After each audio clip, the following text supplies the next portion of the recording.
What would be most useful for you today? I think I really want to get some advice on reading comprehension, because my reading comprehension tends to be the worst scoring section. Yeah. Sure. So what's your approach to it right now? So I normally, because of 35-minute test, I try to do it in 30 minutes just to practice. Because I find that my problem tends to be I reread a lot. So I'll read the text and then I'll do the questions, but then I find that I'll keep rereading parts of the text to find where the information is. And even when I try to do footnotes, because now it's online, it's a bit harder to match the footnotes to where the exact text is. I find that I keep stumbling. And then, but at the same time, I've tried different approaches. I've tried detailing the amount of notes I write in terms of, so before I used to just write this paragraph will be about. Now I'll detail like what's the approach in the paragraph. So it'll be a topic sentence and then like example and stuff like that to try and help with the structure. But I find that that takes too much time in the first reading. And I often don't. I find that I still need to keep rereading when I was doing the questions. So yeah, that's a big issue of mine. Yeah. Absolutely. And it's a common one. I mean, there are so many details, and they're arbitrary details, it seems, in reading comprehension passages that it's very difficult to absorb everything on your initial read. So what I would recommend instead is simply try to walk away with the main idea, the author's opinion, the major viewpoints, but everything else, the details, the supporting examples, don't necessarily try to fully digest them in the moment, but rather note mentally where they are so that you can go back and find them when you need to. Okay. Yeah, I find that's especially common with law passages, and especially, and also passages that I'm not familiar about, where the content is really foreign. I often tend to like read heaps of times, just to even get the content. Yeah, that's a really big issue of mine right now. Yeah, sure. And when you talk about note taking, how much note taking do you do?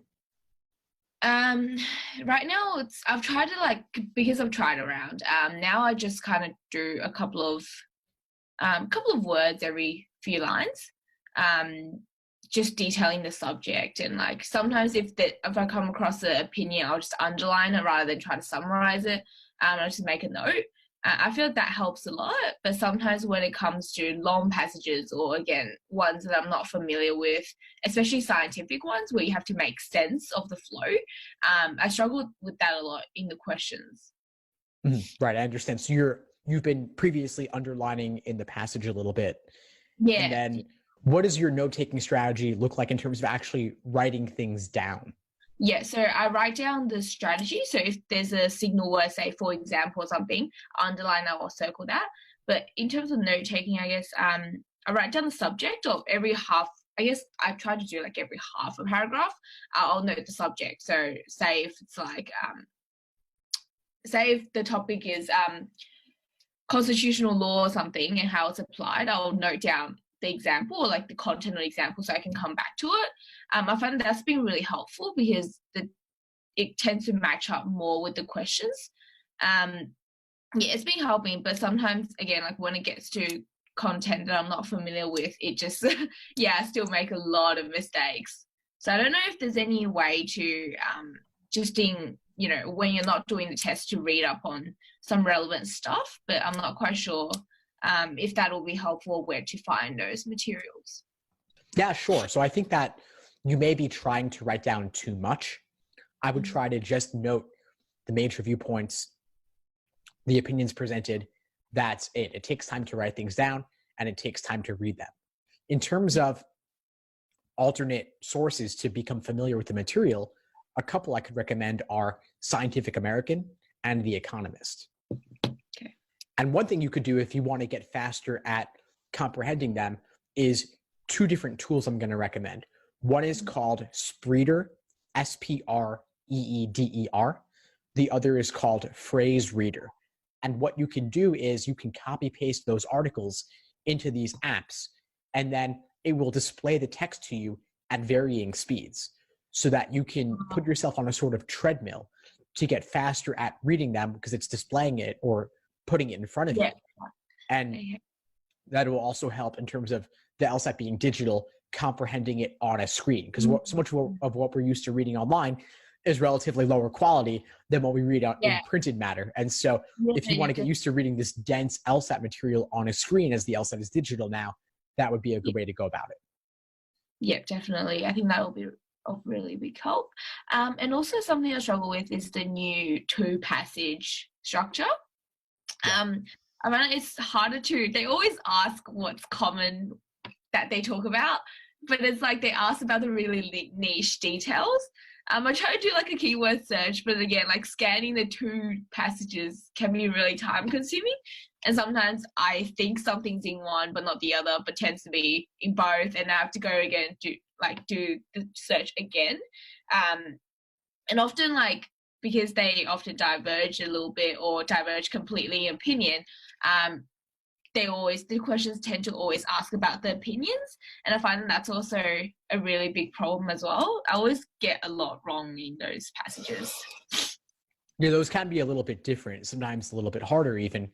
And so one exercise you could apply, and this would apply to all of reading compound logical reasoning as well, is as an exercise, summarize for yourself what's the main point of each passage. Paraphrase it, put it in your own words to test yourself and see whether you truly understand what they were talking about.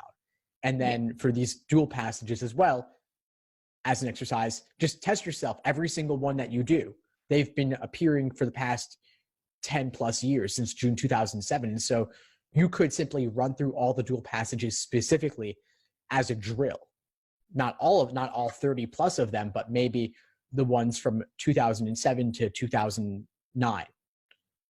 And simply run through asking yourself, where are there points of overlap?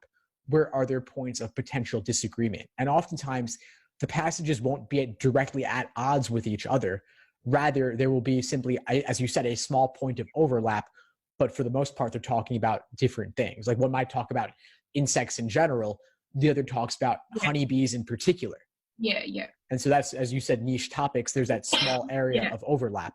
And I would just focus to test yourself to see, can you improve on that? I mean, you've got some time till the next LSAT. You could drill this and work on it, but I think it is largely a matter of practice. Yeah. Do you know where I can find articles like that or previous past articles for practice?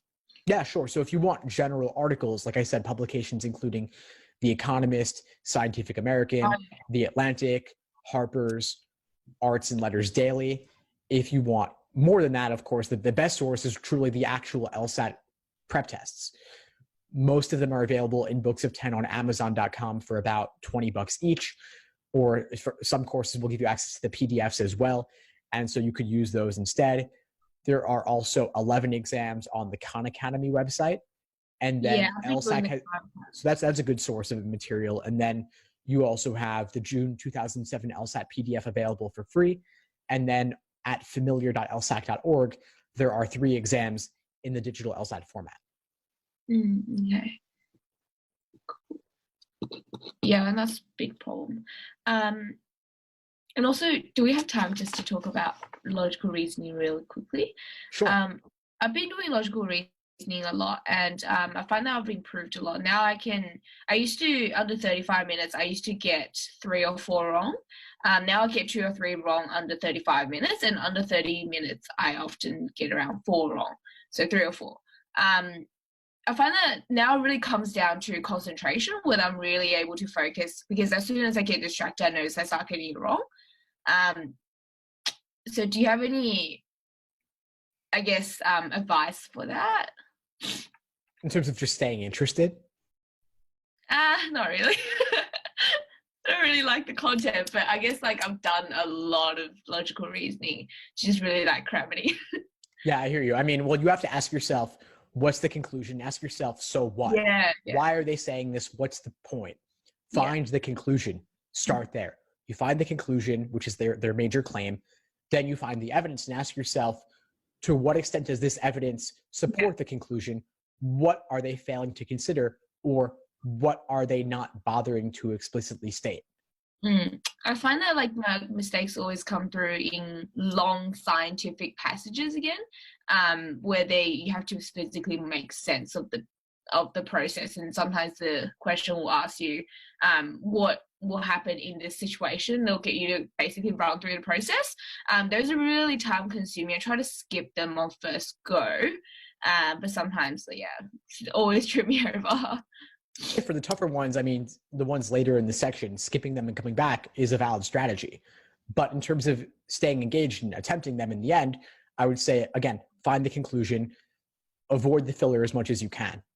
There is sometimes filler there. And also keep in mind that the topic ultimately doesn't matter. What matters much more is the method of reasoning. And so if you can look at it structurally to see conclusion, evidence, filler, subconclusion, counter premise, all those different parts and pieces, then you can better evaluate the method of reasoning. Okay.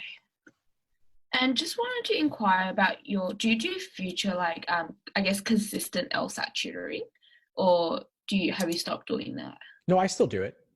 Okay. Because I was thinking, I've always been looking for some LSAT help this whole year, because I'm based in Australia. I don't know if you can tell from my accent. But yeah, it's Australian accent. But I'm looking to go to a US law school next year. Well, applying next year, going the year after, hopefully. So I've been working at LSAT all over, but I'm needing a bit of help. Yeah, sure. I'd be glad to help. I'll send over a page with some more details on it. And then if you're still interested, reach out and we can talk more about it. Okay, great. I'll look it up. So far, where's your most easy point? Is it through your website or Facebook? Well, you have my email, right? That email is the best way to reach me. Yeah. Okay, cool. Thanks, Steve. Those advice is really helpful, because some of them I really needed that piece of information. Yeah. My pleasure, Frida. Glad to help. What would you say is the biggest insight you got from our call today? The resources, so Scientific American, Economist, and the Spreader, Phrase Radar, and everything like that. Because I've always been needing some private practice on those stuff, but I never knew what kind of resource I had access to, basically. Great. I'm glad to hear it. Well, I'll send over the link with the information about my LSAT coaching, and then feel free to reach out over email and we can talk more about it. Yeah. Thanks, Steve. Thanks for tuning into the show. Please subscribe if you haven't done so already to be notified of new episodes as I release them. And feel free to reach out if you need anything at all as you move forward with your prep. I'm happy to help however I can. In the meantime, I'll wish you all the best and take care.